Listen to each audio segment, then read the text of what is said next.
After the Norman conquest of 1066, William the Conqueror utilised a system where land was distributed to his closest and most loyal supporters. This was the foundation of the feudal system of land tenure in medieval England. At the core of feudalism, land is not truly owned by someone, unless you are the king. Let's break down the structure of feudal tenure.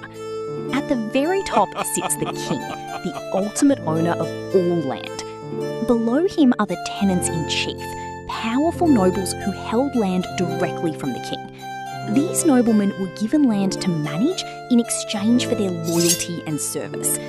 These tenants-in-chief could divide their land into smaller portions and grant it to others, creating mesne lords. This process is called sub-infeudation, where the mesne lords acted as a tenant to the tenants-in-chief who stood above them and landlords to the demesne below them. Nearing the bottom of this structure was the tenant-in-demesne, who held possessory rights, meaning they physically occupied and worked the land. Below them were peasants and villagers who lived and farmed on the land with permission. But land didn't come for free. Tenants owed duties to their lords, such as military service, for example, where knights contributed manpower through soldiers, and agricultural labour, such as supplying a portion of crops produced on the land. In addition to obligations, there were also incidents, which are special rights that lords could exercise over their tenants in certain situations.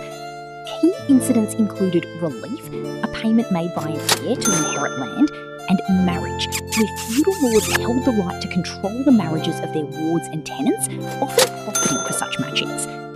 The feudal system created a highly structured society, where land, power, and obligation were deeply interconnected, where everyone held land from someone else, forming a chain that always led back to the king.